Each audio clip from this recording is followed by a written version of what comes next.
Alright, I think I fucked up that recording, so I guess we're gonna have to do that again. Yay! Hopefully it'll be more on track this time. So we gotta talk a bit about what is to be, what is to come, and all that. I'm sorry again to Adam for not reviewing his game. I am still in the process of moving. I have it loaded on a Game Boy, but it's really hard to record that. So I'll give him a quick shout out here and I'll link his game in the description because we're gonna talk a bit about homebrew. Not really. What we're actually going to talk a bit about is ownership and why you don't really own what you think you own, and why the only way to gain ownership is to relinquish ownership. So effectively, what I'm doing is I'm advocating for piracy. Like at this point, that's just the only way to go about it. There's no way around it. You can't do anything about it. You're gonna have to become a pirate if you want to own anything. So why do I say that, right? So you have a few different options to purchase media, and so you'll hear other Linux YouTubers, talk about Nextcloud and self-hosting and Plex and Jellyfin and all that. I don't really go that route because I don't really like fucking with networking when I'm just trying to watch a movie. What I do is I get a flash drive, I copy the film I torrented to the flash drive, and I put it on the device that I want to watch it on because I pretty much replaced everything with computers for the most part, so I can actually like watch a movie on a TV. And that's basically how I do it. I don't fuck around with giving everybody access to a Plex server hosted on my home network and have to fuck around with all that. It's not worth it. Trust me. If you want to go that route, you can go that route, but I do it the caveman way. So what we're talking about though is when you buy a piece of media, whether it be a book, a CD, a movie, a Blu-ray, a video game, you have not actually bought ownership of that item. Where, like, for an example, if I buy a book, I go to the bookstore and I grab a copy of whatever, just a book, and I go home, I Xerox the book, and then I distribute that to my friends. I have taken my licensed copy of the book and I have made an unlicensed copy of it. So I can sell my original copy of the book or whatever pressing I got printing, but I cannot copy the book. I cannot distribute the book. I merely own a licensed copy of this book. Same thing with the CD. I can't rip the CD, reburn it, give it to my friends, and that isn't ownership. That means they have a pirated copy, and there's really no point in me having bought it at that point. Same thing with the DVD, a Blu-ray. It's like just because I buy a DVD doesn't mean I can go show it to the whole, to in a public setting or whatever, without authorization from the license holder. Same thing with the video game. You buy a video game. Let's say you buy for example, let's say you buy a PS5 game, right? You have bought a license to that game. Yeah, the game is on the disc and you can go out and sell your licensed copy, but it's even more restrictive because you can't then take that PS5 game and rip it to your PC and then play it. I mean, you can do it in an emulator, but for the most part, your licensed copy of your PS5 game is going to have to played on a PS5. You know what I mean? Or through an emulator. It's not like, you're using a lockdown proprietary OS with a lockdown DRM proprietary disk, and you are really circumventing their DRM in order to make this, unlicensed copy, basically. So what's the solution, right? Because people will go on about how Steam, isn't real ownership because you're only buying a license, and I would like to contradict that because what Steam has said in their terms of service is you have access as long as Steam is alive. And when if Steam ever died for some reason, they would remove the DRM from all your games, and then you could just download them as they were, when the services were shut down. But for the most part, yeah, you are buying a license to a game no matter what system you're doing it on, and the only difference is your physical copy of a PS5 game cannot be taken away from you unless somebody like robs your house or it breaks or something, in which case your license copy is broken. But for Steam, yeah, if your account is banned or whatever for some reason, and we're actually going to talk about that now, is why you probably shouldn't be using Steam. Now, the problem is I don't have an answer to what you should be using. I can't even say GOG because what's happening is these bills are being passed with ID verification, and I would strongly recommend, if you value your privacy at all, to not give your ID out to these companies, because one, it could be data mined, it could be leaked. It's bad. It's a bad way. It's a bad way to be. But like I said in the previous video, it's coming for you whether you want it or not.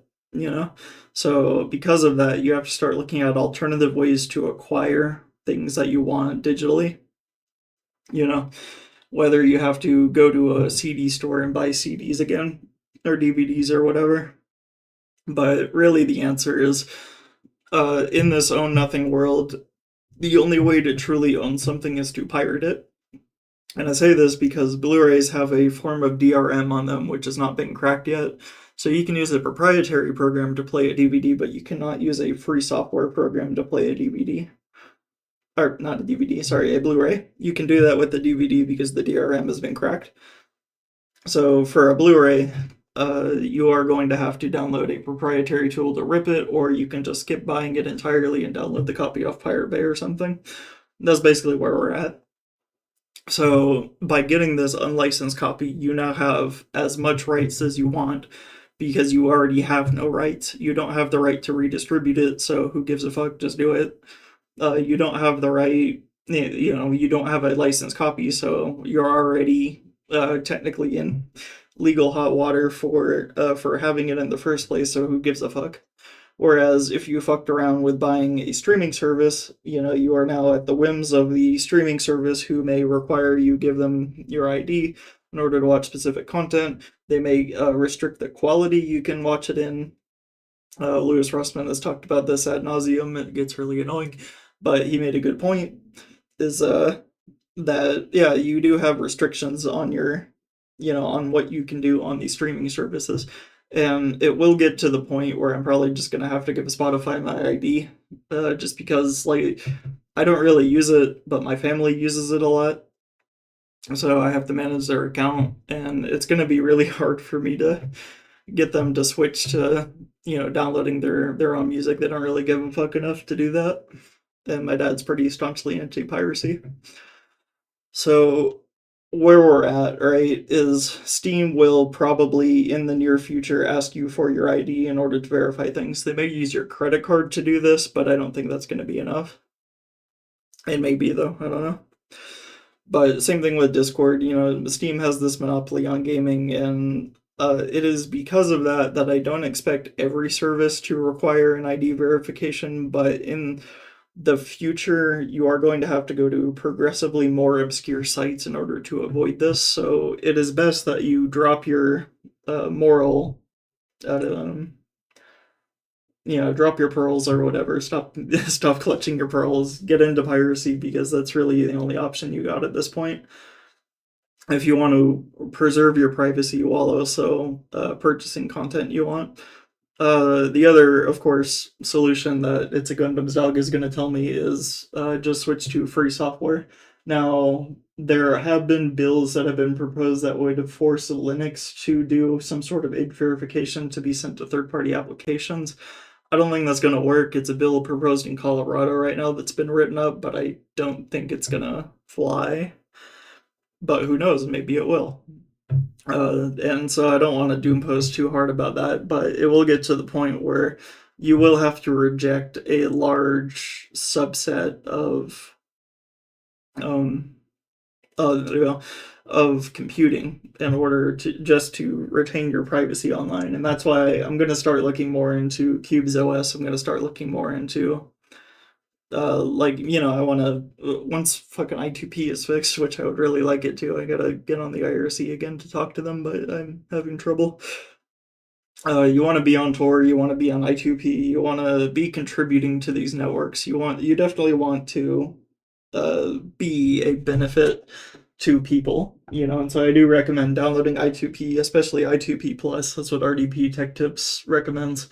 Makes it easy. You just set it up, and then there you go. You're off, and you have a router that's contributing to the network. If you can make a Tor exit node on your ISP, that'd be really cool. I want to someday, but I have to figure out my ISP situation. I kind of don't want to run an exit node, though, because that's how you get feds knocking on your door or something, but I don't really give a fuck.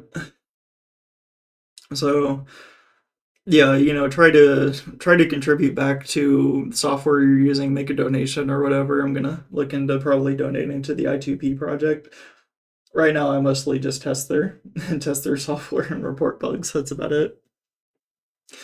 But yeah, start looking at, if you're looking to expand your digital media collection, now is the time to stop buying because you're not really getting anything out of that, and just start downloading. Honestly, like it will get to the point where I'm gonna have to reject gaming in its entirety. Like I will just stop playing video games because I do have, and what I'm gonna start talking to you about is retro systems and kind of how to. I might start talking about how to mod things, my setups, what I'm doing. Because I'll buy retro consoles and I'll play games that way, and that might be the way I do it. That just might be the way it goes. So look into that, start looking into what it means to own something. I wanted to add this whole tidbit about stop killing games is I don't think people actually listened to what the guy was saying, because I keep asking people and they can't give me a straight answer on this. And one of the things that came up, and I had to start asking, Reddit to answer these for me, people who are involved with the movement, because a lot of this shit isn't in the FAQ. Like people always say, just read the FAQ, and then you read the FAQ and like half of it's missing. So what I came to realize though was stop killing games. One, it won't affect the games that people think it will. Stuff like free to play games, because there was a section that said free to play games would have to have a private server option if they offered in game purchases, but also the in game purchases wouldn't be required because they're a non essential service. But also that subscription services have a clear end date, and so they also are exempt. So we may just go back to 2004, back when companies, instead of just charging you a flat $60 and said you can just play the game for as long as the servers are up, instead we'll go back to $15 a month, per game. Or maybe they'll put everything under EA Plus or Game Pass or whatever, and they'll say this is a Game Pass exclusive game. So you have to pay us the $30 a month or whatever it is to play it. And yeah, that's the future we'll have chosen. In pursuit of owning things, we'll end up going backwards. And so that's kind of where we're at. I don't really want to live in this future where um where we're going back to subscriptions for everything, and um and I just don't and I have to like give my ID to everybody, every Tom, Dick, and Harry that asks for it. It's not something I want to do. I'm open to a lot of things, and I think that the suffering of the normie is kind of inevitable, but they'll handle it well because I mean they're just used to it. They can't do anything. So if you wanna contribute back, pick up a machine gun and go talk to your local politician. you know, like let them know exactly how this stuff makes you feel. So I'll see you guys next time. Bye.